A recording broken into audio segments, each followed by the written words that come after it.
Hey guys, I'm back, welcome back to the channel, and in today's video, I'm finally going to be ranking every 2024 movie that I saw. There is no excuse for this video to be coming out this late. I think the reason mainly because there are quite a few 2024 movies I wanted to watch before this video, but I didn't watch before the end of the year, and that went quite far into 2025, and then I just kind of haven't had time to make this. I've been focusing on other things, so I'm really sorry about how long it's taken for me to make this. However, we are doing it now. So I have seen most movies that came out in 2024 that I wanted to see. There are a couple that I haven't seen that I do want to see, including but not limited to The Beekeeper, Boy Kills World, Kingdom of the Planet of the Apes, If, Bad Boys Ride or Die, Blink Twice, Speak No Evil, Terrifier 3, Anora, and Heretic. We got that. So, there are quite a few movies that came out last year that I wanted to see that I haven't seen yet, but I have seen most of them. So there are 46 movies to get through today. Without further ado, let's begin with this ranking video. This will be kept spoiler free for all these movies. If I do talk about any spoilers, I'll give a warning beforehand. Anyways, without further ado, let's begin with this ranking video. For obvious reasons, I won't spend very long talking about each movie. I've done reviews or quick reviews for most of these, and the ones I have done those for, I will put links to in the description. Without further ado, let's get started. In last place is Kraven the Hunter. Now, Kraven the Hunter is obviously one of the movies I saw much later on in the year. It's the second to last movie I saw in a cinema last year, and it's interesting because obviously Madam Web came out at the beginning of the year, as we all know. Terrible movie, and it was the worst film I'd seen in a cinema around that time.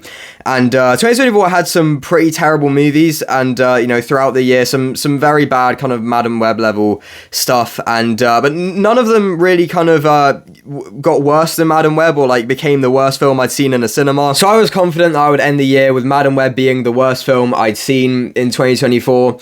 And what do you know it? The last minute, Kraven the Hunter came in and became not only the worst film of 2024 for me, but the worst film I have ever seen in a cinema. This movie is embarrassingly terrible in every single way. It's like Madam Web. I can't believe it exists. That's how genuinely awful it is.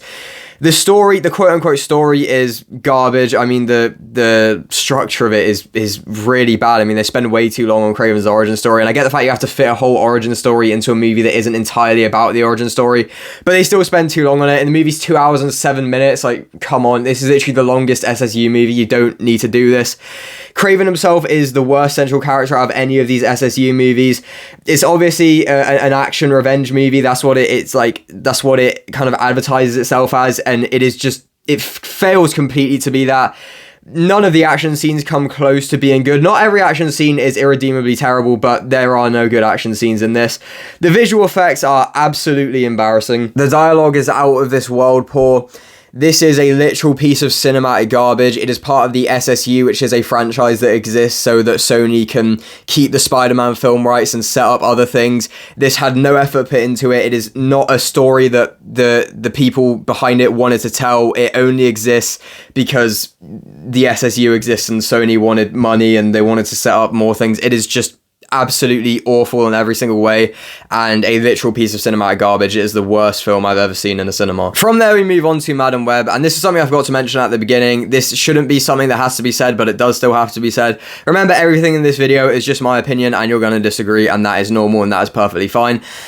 So, Madam Web, like Kraven the Hunter, it is the lowest of what cinema has to offer because it is an SSU movie. It is a movie made by Sony for purposes of keeping the Spider-Man film rights and setting up other things and all that kind of stuff. And it's not a story that was told because people wanted to tell a story. It was pumped out by a studio who does not care about what they're making when it comes to these SSU movies.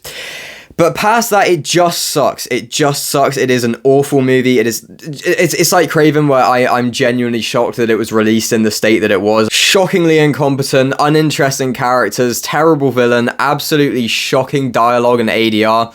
Stuff that I can't believe is actually in a big budget Hollywood blockbuster that got released in 2024.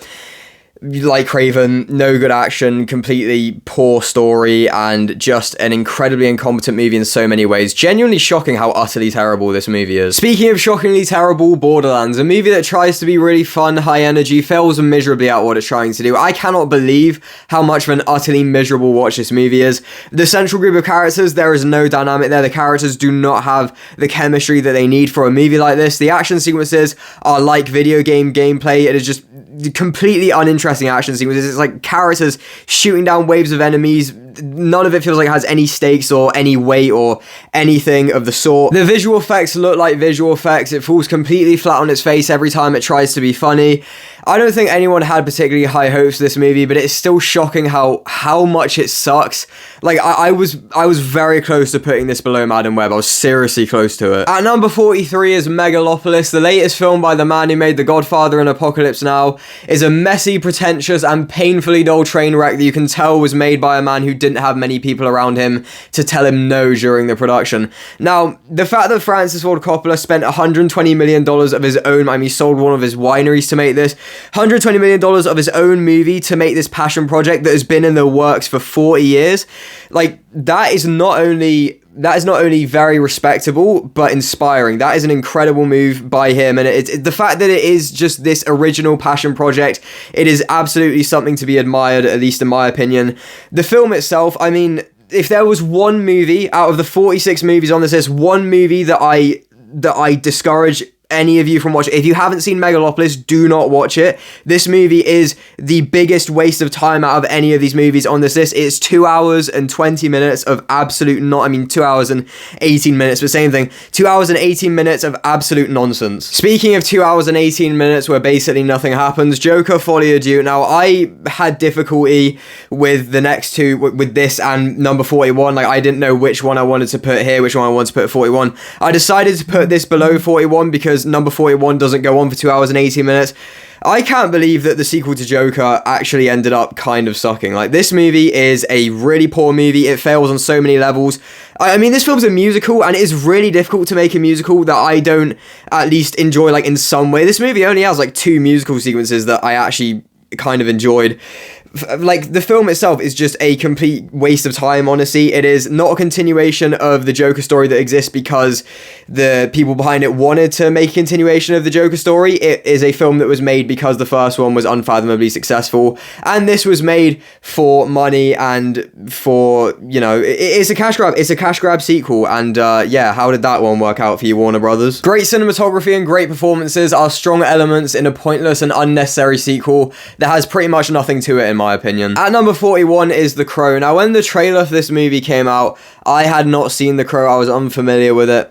So, to me, the trailer is just, the trailer, for the most part, is just a generic action movie trailer, and obviously, that's what it looked like to me as someone who had never seen the original Crow, and I liked it. I liked the trailer, and I thought, you know what, just deliver a fun time, be a solid, fun action revenge movie. So, I was supporting this movie. I was like, fairly good trailer, even if it is a bad The Crow trailer. Unfortunately, this movie is awful. Big problem here, it is built around this relationship between these two characters, Eric Draven and Shelley. Eric Draven is played by Bill Skarsgård, who, for the most part, seems pretty confused in this movie. He kind of seems like he stumbled on set whilst drunk and didn't know what he was doing there. And Shelley is played by FKA Twigs, who can act. Now, I obviously have a lot of respect for Bill Skarsgård as an actor, because who doesn't?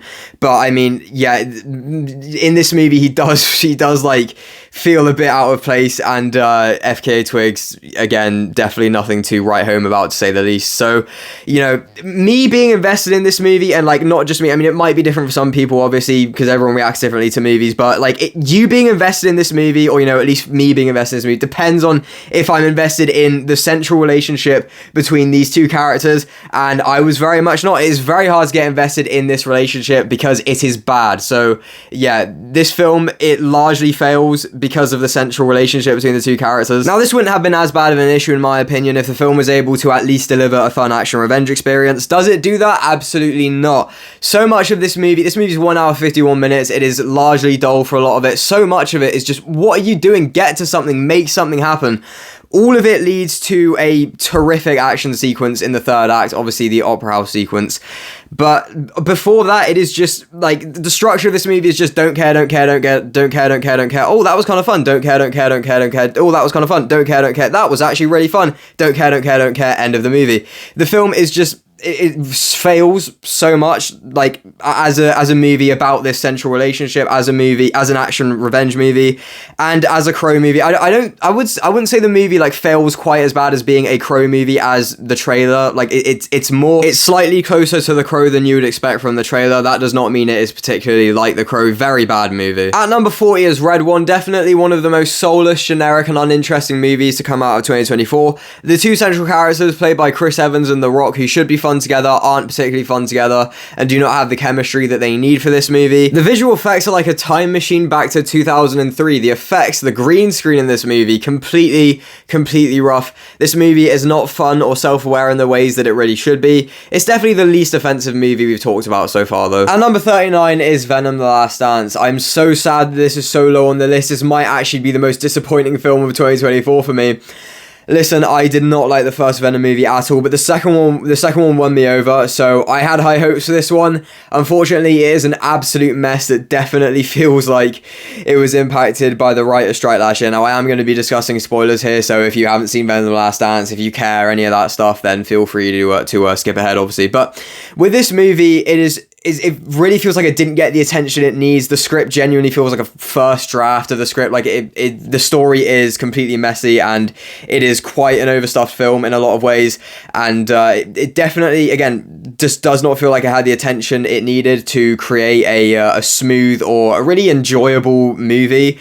Now it leans into the Eddie and Venom relationship at points, which is obviously very fun. And the third act is incredibly fun. I mean, just crowd pleasing, explosive, big climactic finale, just really kind of, actually pretty great third act. But I mean, it was a bad sign when the trailers for this movie were using lines from the previous movie, Venom: Let There Be Carnage.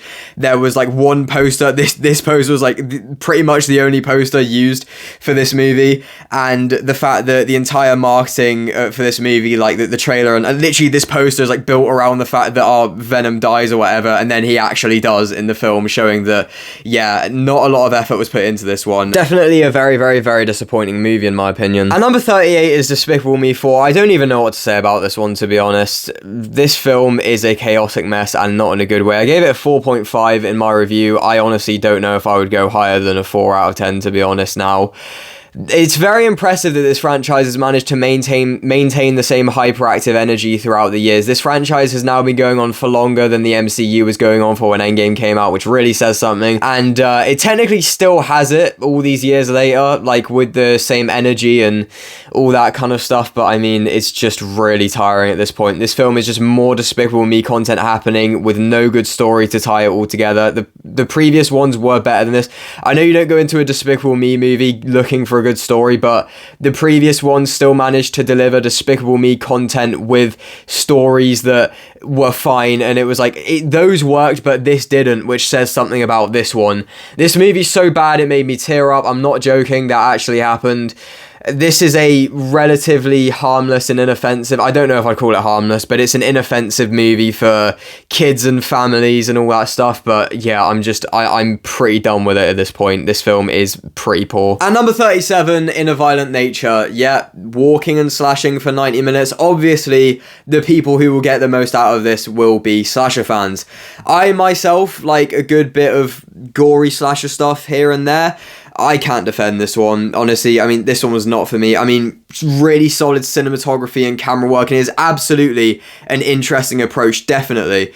But, I mean, yeah, it's still just 90 minutes of walking and slashing, and for the most part I found it pretty dull, to be honest. Like, I know that's such a basic thing to say about this movie, but the fact is that I couldn't get into this one, but a load of other people did, and I'm really glad about that. And what definitely doesn't help is the fact that this movie has awful characters and dialogue. Like, come on, this is the number one mistake that slasher movies make, and this movie made it. And number 36 is Winnie the Pooh Blood and Honey 2. Obviously, Winnie the Pooh Blood and Honey was my least favorite movie of 2023. This movie isn't really much more than cheap slasher garbage in terms of how it's made, but I actually had a pretty good time with it. It leans into the silliness at points. It's weirdly like meta and like pokes fun at itself and the previous movie at points, which I honestly found it really quite funny, the stuff they did with that. And I mean, just in terms of like a basic competency level, like compared to the first one, massive upgrade in terms of acting, cinematography, dialogue, basic stuff like that, major upgrade from the first one, which is obviously great to see. This is still not a good movie. Bad story, bad effects, still takes itself way too seriously at points, really not scary whatsoever, and poor in a lot of ways, but also surprisingly quite fun in other ways. And number 35 is Back to Black. This one's a bit tricky in my opinion. It's quite clear this movie is not trying to accurately tell Amy Winehouse's story. It feels a lot more fictionalized in a lot of ways, and it is an interesting approach, to be honest. I do still think it is a pretty problematic movie. I mean, the depiction of Amy Winehouse, she does come across as quite unlikable at points, and it's like, why would you portray her this way?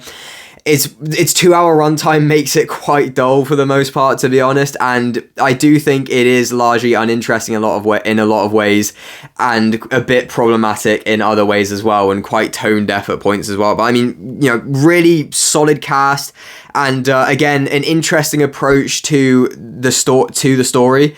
But yeah, definitely quite a poor movie. And number 34 is Ghostbusters Frozen Empire. This was hugely disappointing in my opinion. I was really excited for this. I really liked Afterlife.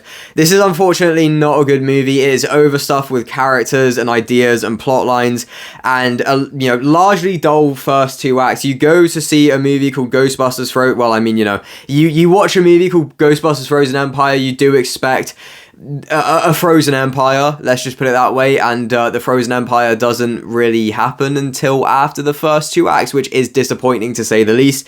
Still interesting basic premise, strong visual effects, and a fun third act once the Frozen Empire actually kicks in. At number 33 is Trap. I was actually very excited for this just because of the basic setup, and I was very disappointed. This movie annoyed me more than it entertained me. For a movie with this premise, you have to suspend your disbelief, obviously, but the amount of disbelief that has to be suspended is just unacceptable in my opinion. I mean, like, yeah, contrivances, conveniences, coincidences all over this movie, and it definitely made for a frustrating ride in my opinion. Like, again, it annoyed me more than entertained me. Honestly, I know you have to suspend your disbelief for this movie, but wow, this thing definitely goes too far in my opinion. Still watchable simply due to the premise and Josh Hartnett's actually incredible performance. At number 32 is Moana 2. This is a watchable, passable family movie with stunning animation, but in my opinion, it does just feel like a pretty soulless cash grab sequel, and it definitely feels like there was a lot less effort put into it when you compare it to the first one. Definitely nothing to write home about, and absolutely a pretty, like, soulless movie in my opinion. I'm just going to go back to what I said in my quick review, which is this is honestly one of the most harmfully inoffensive movies I think I've ever seen. And number 31 is Bob Marley One Love. Not a particularly good movie, but not that bad either. It's absolutely elevated by its cast. It's got solid cinematography. It's great that it uses the original Bob Marley music as well, but this is nowhere near as good as it really should have been, to be honest. It definitely isn't as powerful as it should be. It's really not the greatest telling of Bob Marley's story, and yeah, definitely not the smoothest movie in terms of how its story flows, but you know, it's not terrible at all. And number 30 is Sting. Is this really that good? Nope, not at all. The first 2 acts definitely aren't the greatest, and it's really not much more than Spider becomes big and kills people. But, you know, I liked that about it. It's my type of thing. It's, you know, stupid B-movie creature feature. That's literally what it is. Really solid practical effects for the spider. Definitely some fun stuff in there. And I'm really glad they made it R-rated, because they could have easily made this PG-13. So I'm really glad that they did that. Number 29 is Godzilla x Kong the New Empire. Like Sting, this is not very good, but it is enjoyable in my opinion. Big, loud, smash, bang, crash stupidity for 2 hours. Definitely what I wanted to see, and it is what I got. And I do also think that it has enough of the action to be an enjoyable experience, so I definitely had a good time with this. And number 28 is The Fall Guy. I did not enjoy this as much as I expected to be honest. I don't even really know why. I just really didn't connect with it. like the same way some other people definitely did. And yeah, I honestly didn't really get that much out of it, like all things considered. But yeah, still definitely a solid, fun enough film with obviously a really great central performance from Ryan Gosling, because he is always very, very charming. And yeah, I am a David Leitch fan, so again, not 100% sure why I didn't really get that much out of this, but it is definitely watchable and pretty fun. But yeah, it definitely doesn't need to be over 2 hours, that's for sure. That did impact it quite a bit for me. But yeah, fun enough. Then we have Gladiator 2. To me, Gladiator 2 is to Gladiator what Live Free or Die Hard is to Die Hard. This is nothing more than just an action sequel. Its main priority is just delivering over-the-top and epic action sequences, to be honest. Like, some scenes here do get ridiculous, and that is the fun of it. I mean, it's definitely, the main focus of this is definitely just delivering more Gladiator action, and I also think there are strong performances here as well. So, it is an entertaining film in my opinion, but especially when you compare it to the first one, because in my opinion, the like strongest element of the first one was the story, and I don't know if I'd say emotional depth, but like how easy it was to get invested in the story, and it really was this big epic just story. And this is definitely not that. The narrative is absolutely a bit all over the place and just really largely uninteresting in my opinion, and it really doesn't help that this movie is 2.5 hours, and the first one justified its 2.5 hour runtime at least more than this one. This one absolutely does not justify its 2.5 hour runtime whatsoever, and I definitely think that was a massive flaw with this movie. So again, is it a particularly good movie? I don't really think so, but absolutely an entertaining one in my opinion. It comes down to the thing of, you know, was I entertained? And yes, I was entertained. Then we have Immaculate, which is a bit of an interesting film. It's kind of a film of two halves. The first kind of half of it is standard, fairly uninteresting horror stuff. You know, it's well shot, it's decently atmospheric, and I would say after this film as a whole, I have more respect for Sydney Sweeney as an actor. Granted, the only other thing I've seen her in is Madam Web, so it's not like I've seen a lot of stuff she's done or seen the highlights of her career, but she is really, really, really solid in this film, which is great to see.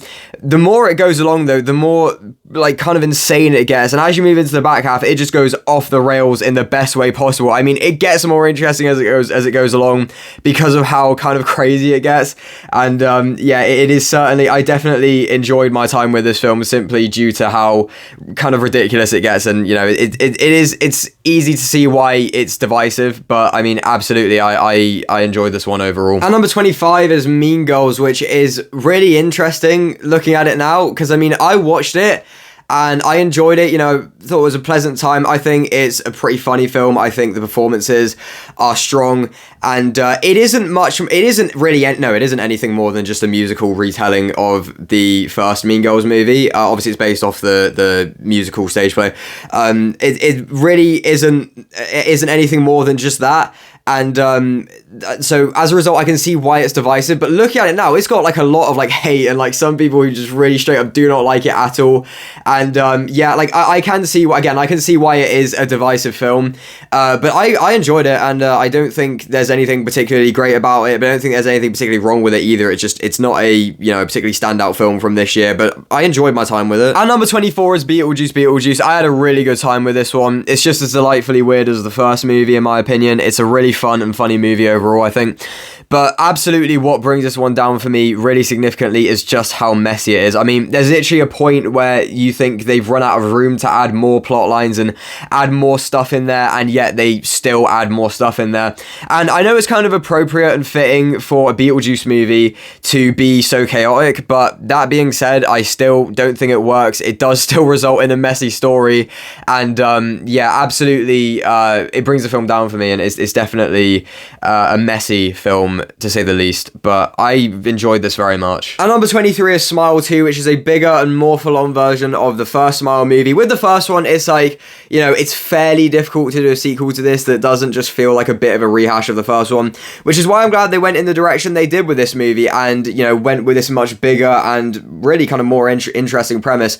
I enjoyed this for the most part. It has no right being over 2 hours, but really solid work from Naomi Scott. The kind kind of descent into absolute insanity and madness that the character goes through in the back half of the film is fun to watch. But yeah, I definitely think it's a solid follow-up to the first Marvel movie. I don't know if I prefer this to the first one or the first one, obviously, because like the first one has a kind of more sort of slow burn and simplistic approach, which I really like. But yeah, I definitely think this is a decent enough sequel. And number 22 is Twisters. You know, I thought this was solid. I actually didn't enjoy this as much as I kind of expected. Some people were saying some pretty good things about it, and I'm a natural disaster movie fan, so I did expect to get more out of this. But, you know, it's not a particularly standout film, but it is fairly fun. You know, it's another film, has no right being over 2 hours, but it doesn't really feel like 2 hours, which is good. And, you know, you got solid destruction scenes in there, and, you know, fairly good cast and everything. It's pretty good. And number 21 is Paddington in Peru. As someone who became a massive Paddington fan in 2024, rewatching the first two movies leading up to this one, I am sad to say this is a significant step down for the franchise. It is 100% the weakest Paddington movie on a story level, and just pretty much every department, it is the weakest Paddington movie. That being said, it is still a Paddington movie. It is an incredibly charming, heartwarming, fun, funny, and lovable movie. I definitely just didn't love it, but it is still a solid movie. It's a fun watch. And number 20 is Piece by Piece. This is a pretty strong film. It's a vibrant, creative, uplifting, and pretty fun biopic that also addresses some important themes and topics in a nice, accessible way. I don't know if I'm really a massive fan of the documentary style that this film has with its storytelling, and I kind of wish the overall film was just a bit more memorable, because it wasn't really to me personally, but overall, I enjoyed this very much. And number 19 is Transformers 1, which I feel like I would have gotten more out of if I was a Transformers fan. That being said, it's still a very solid film, even for people like me who aren't Transformers fans. You know, fun, likable, with a fairly strong story, and it's definitely great to see a Transformers movie actually be about the Transformers. At number 18 is The First Omen. Wow, what a pleasant surprise. Who thought that an Omen prequel coming out in 2024 would be this solid? This is a really nice, slow burn, atmospheric horror movie with a really strong central performance from Nell Tiger 3, and it's like the original Omen, where it does a good job of building up dread and tension over the course of its runtime, and it also ties into the original Omen really nicely. This is way better than I was expecting. At number 17 is Monkey Man. Obviously, a load of people are pointing this out, but this and the previous movie, The First Omen, both came out on the same day, and the two posters I used in this video for it are basically identical. Anyways, I thought Monkey Man was really solid. It's really inspiring to see how far Dev Patel has come, and he is really, really good in this movie, and he gives a really good performance, and, you know, really solid work from him with this film, and, you know, really solid action here, and the action here is very kind of like, it's very brutal in the sense that kind of each punch is felt, and you kind of feel the weight of it all, which is something I really like seeing. Like, obviously, I love stuff like the John Wick movies, where, you know, you have John Wick, you know, shredding through people, but in the case of something like this, it feels a bit, you know, a bit more, dare I say, grounded in some way. So I really enjoyed that element of it, and I think the story is pretty strong too, and overall, I did enjoy this. It doesn't need to be 2 hours, and I do think the pacing is a bit poor in some areas, but overall very solid. At number 16 is Sonic the Hedgehog 3. By this point in the franchise, they know what they're doing. They deliver with this one. This is, in my opinion, the most consistently entertaining Sonic movie. You know, there's no time wasted on unnecessary subplots or human characters. Solid action, solid visual effects, probably the least annoying Sonic movie. I really enjoyed my time with this one. A really entertaining film overall, and definitely lived up to, you know, I want to say lived up to the hype. Definitely delivered on what I wanted. Number 15 is A Quiet Place Day 1. Really solid addition to the franchise. Definitely not on the same level as the first two, and I would say, unlike the first two, it isn't scary, but it does deliver all of the stressful, intense sequences you want from the Quiet Place movie, whilst adding in this interesting element of human drama with its two central characters. So overall, really solid addition to the franchise. Number 14 is Longlegs, which I really enjoyed. Thought it was a really competent horror movie, shot really well, as many people have pointed out, where a lot of times its characters are center of the frame, and that creates a lot of kind of empty space around them, which is very unnerving, and I really like how unnerving this film is. I definitely think that's how I would describe it. It's a really creepy movie, and definitely does a good job of making you feel uneasy, and obviously has a really nice performance from Nick Cage in there.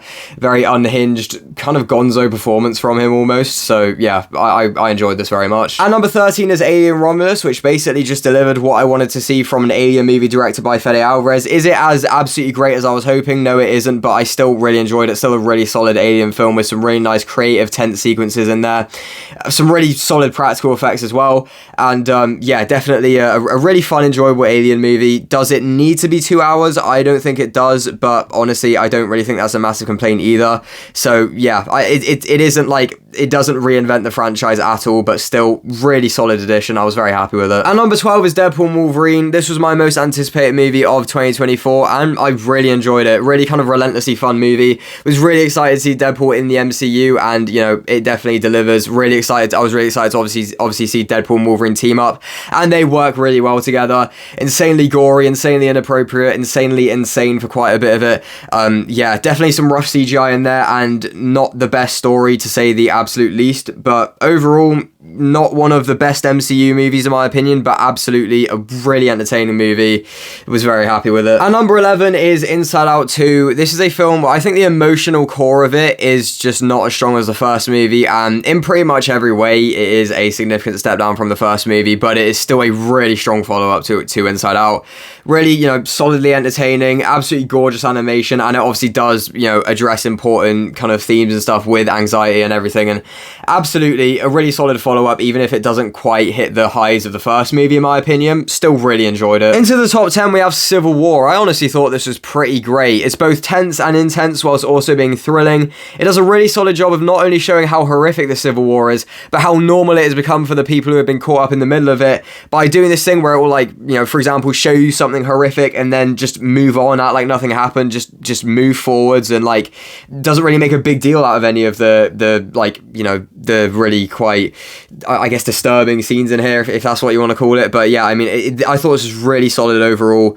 Yeah, definitely worthy of being in the top 10 in my opinion. And number 9 is Wicked. Now, does this movie need to be 2 hours and 40 minutes? No, not at all. That being said, I thought this was really fun.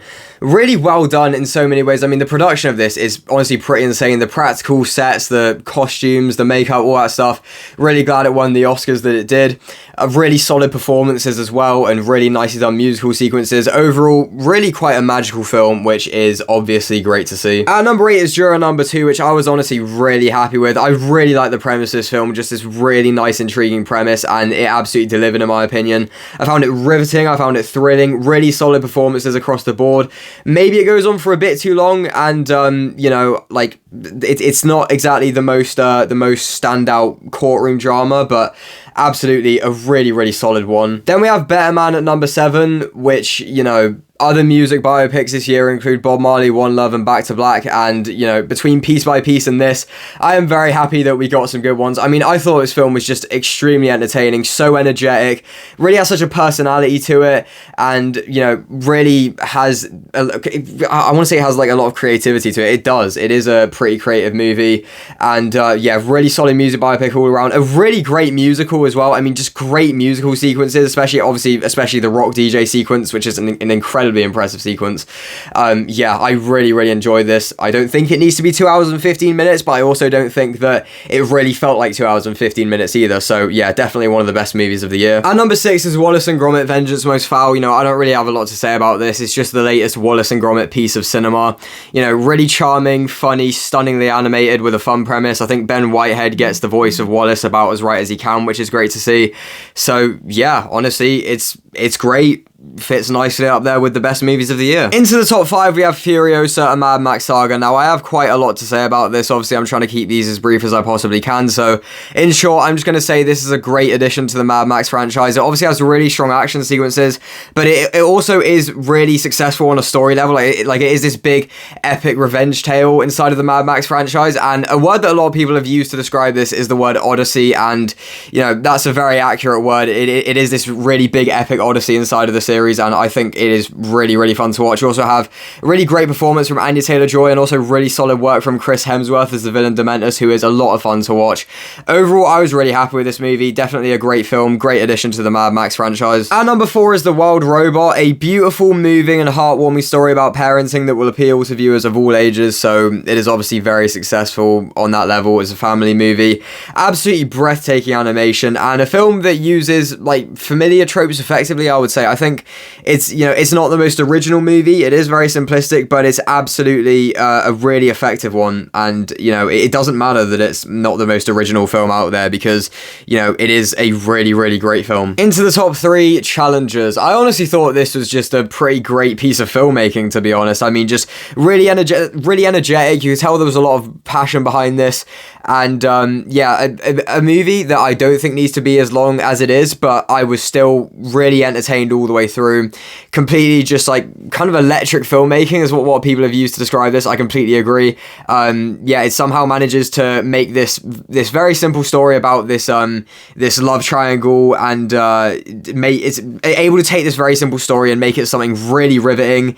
And the way it kind of has tennis kind of tie into the story is really, really interesting. Overall, I think this is a really great film. At number 2 is The Substance. This is a gloriously unsubtle, delightfully nasty, and insanely outrageous film that takes the concept of boundaries, throws it to the floor, and brutally beats it up. This is not a subtle takedown of the way that people like the character of Elizabeth Sparkle in this film are treated. It is an unapologetic middle finger to it. This film is just, it's an absolutely insane ride. I mean, honestly, just what an absolute, like, yeah, what an experience. Really well directed, really good performances, absolutely incredible practical effects, and yeah, I had an absolute blast with this. This is such a great film. It does not need to be 2 hours and 20 minutes, but yeah, absolutely great movie. But coming in at number 1 is Dune Part 2. This was my favorite movie of the year when I saw it, and, you know, it came out fairly early on in the year, and we had some really great movies over the course of the rest of the year, but none of them ended up beating Dune Part 2 in my opinion. I mean, this is just how to do a sequel right. It is a bigger, more epic, and just better in every way, pretty much, version of the first Dune movie. And not like a rehash of it, but a great continuation of it, an absolutely thrilling, riveting, and insanely entertaining continuation of it. I mean, this movie is 2 hours and 56 minutes, something like that, 2 hours 56 minutes, and it justifies its runtime more than most movies on this list that are over 2 hours. I mean, just an insanely epic film, and yeah, such a great watch. Great performances, especially from Timothée Chalamet as Paul Atreides. Great action sequences, really great sound design, practically flawless CGI, and just an incredible epic movie that is a reminder of why you go to cinemas and why you see movies, and just a reminder of the magic of movies. Dune Part 2 is my favorite movie of 2024, so that is my 2024 ranking. So thank you very much for watching this ranking video. I am so sorry about how long this took to come out, but you know, yeah, I tried my best to explain why that was at the beginning of the video. I obviously tried my best to be as brief as I could with these movies, and this still ended up being, I think, the longest video on my channel. I don't know why I said I think, because I am pretty positive this is the longest video on my channel, but it is what it is. Thank you very much for watching this video. If you did enjoy, please remember to like, comment, share, and subscribe if you want to. Feel free to let me know your 2024 ranking in the comments below, or just your favorites and least favorites from 2024. Thank you very much for watching, and until next time, bye bye.